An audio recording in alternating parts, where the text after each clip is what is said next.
Let me ask you something personal. You text back instantly. You cancel your own plans to make time for them. You are always available. And yet somehow, the more you give, the less they seem to care. Sound familiar? There is a brutal truth hiding inside that pattern. And by the end of this video, you are going to understand exactly why being too available is secretly killing your attractiveness. Stay with me, because the answer is not what most people expect. The counterintuitive truth about availability and attraction. Here is something nobody tells you when you are growing up. Being kind, open, and always available sounds like the recipe for a great relationship. But in reality, it often does the exact opposite. Being too available in relationships triggers a subconscious reaction in the other person that slowly drains attraction. This is not about playing games. This is about human psychology doing exactly what it was designed to do for thousands of years. But here is where things get interesting. The scarcity principle. Why we want what we cannot easily have. Psychologists have studied this for decades. When something is easy to get, our brain automatically assigns it a lower value. Think about it. If someone handed out free Ferraris on every street corner, would you still dream about owning one? Probably not. The same principle applies to people. When you are always there, always free, always responding within seconds, you unconsciously signal to the other person that your time and attention hold very little value. And when something holds little value, people stop chasing it. That is the scarcity and attraction connection playing out in real time. And this is where most people make a mistake. The difference between being available and being present. Most people confuse these two things, and it costs them. Being present means being genuinely engaged, attentive, and emotionally invested when you are with someone. That is magnetic. Being too available means you have no life outside that one person. You are waiting by the phone. You are reshuffling your entire schedule for someone who has not even committed to you. There is a massive difference. You can be deeply present without being permanently accessible. In fact, the people who master that balance are the ones who create lasting attraction without even trying hard. Now, this next part might surprise you. What happens in someone's brain when you are too available? When you are easy to reach at all times, the brain of the other person stops producing a key chemical tied to desire, dopamine. Dopamine is not triggered by certainty. It is triggered by anticipation, by the chase, by the reward you are not quite sure you will get. Psychologists call this variable reward reinforcement.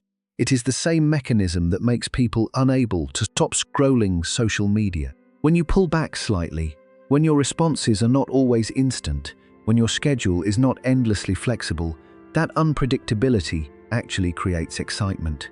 The other person finds themselves thinking about you more, not less. That is attraction psychology working exactly the way it is built to work. But here is where things get interesting. Signs you are being too available without realizing it. You might not even know you are doing this. So here are the quiet signs. You reply to every message within minutes, no matter what you are doing. You say yes to every invitation, even when you genuinely needed time alone. You bring up the relationship or the person in almost every conversation with friends. You feel anxious when hours go by without a response. You reorganize your personal goals around their schedule. Each one of these, individually, does not seem like a big deal. But together, they paint a picture. They tell the other person that you have made them the center of your universe. And that is exactly the kind of energy that makes people feel suffocated instead of desired. Those are the classic signs you are too available in a relationship. And this is where most people make a mistake. How to be less available without playing games or acting cold. This is the part people get wrong. They hear the advice to be less available, and they think it means ignoring people or being deliberately rude. That is not it. Here is what it actually means. Fill your life up so genuinely that you are naturally less accessible. Invest time in your hobbies, your goals, your friendships, your growth. When your life is full, you do not have to fake busy. You actually are busy with things that matter to you. That authentic fullness is incredibly attractive. People can sense the difference between someone who is pretending to be unavailable and someone who is genuinely invested in their own life. One feels like a game, the other feels like substance. And substance creates real, lasting attraction. Now, this next part might surprise you. The role of healthy boundaries in creating attraction here is something powerful. When you set healthy boundaries in relationships, you are not pushing people away.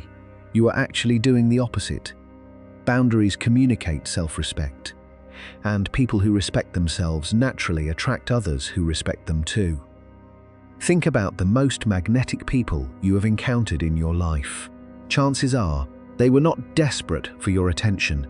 They had their own direction, their own opinions, and a quiet confidence that said their time was genuinely worth something.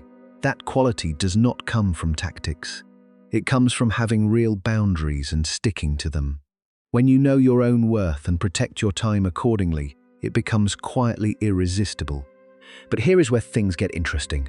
Why being needy and being too available are rooted in the same fear. Nobody becomes too available for no reason. Usually, the root is fear. Fear of losing someone, fear of not being enough, fear that if you are not constantly there, they will forget about you or find someone else. And here is the painful irony. The very behavior driven by the fear of losing someone is the behavior most likely to make you lose them. Being needy versus being independent is not a personality trait. It is a choice that comes from how secure you feel in yourself. The fix is not a dating strategy. The fix is building genuine self-confidence. When you believe you are worth someone's consistent attention, even when you are not constantly available, everything changes. You stop chasing and start attracting, and this is where most people make a mistake. The quiet power of mystery and how it sustains long-term attraction does not just happen once. It has to be sustained. And one of the most underrated ways to do that is to maintain a little mystery. This does not mean lying or being secretive. It simply means not revealing everything, not narrating every moment of your day, not being so completely transparent that there is nothing left to discover. When you maintain mystery, you give the other person something to wonder about. You become someone they want to keep learning. Relationships where one person is completely consumed by the other lose that sense of discovery fast. But when both people have their own identities, their own interests, their own inner lives, attraction has somewhere to live and grow over time. What genuine confidence looks like compared to over-availability? Let me paint two pictures. Person A texts back instantly every single time, clears their schedule at a moment's notice, and reshapes their plans around the other person before being asked. Person B responds thoughtfully but not frantically, keeps their own plans unless something genuinely important comes up, and invites the other person into a full life rather than making them the whole life. Who do you find more attractive? Almost universally, it is person B. Not because they are playing hard to get, but because they have created attraction through real confidence and genuine self-respect. That is the version of yourself you want to become. Not unavailable, not cold, just whole. Here is the real takeaway. Attractiveness is not about how often you show up. It is about the kind of presence you bring when you do. Stop being too available, not as a strategy, but as a side effect of genuinely loving your own life. Remember that person we talked about at the start, the one texting back instantly, rearranging their world just to be chosen? That person can change, and change starts with recognizing that your time has real value.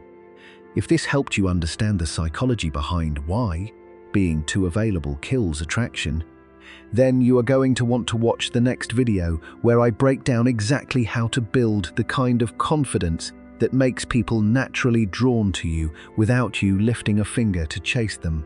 If this clicked for you, hit the like button because it genuinely helps more people find this content, and subscribe so you never miss the next one.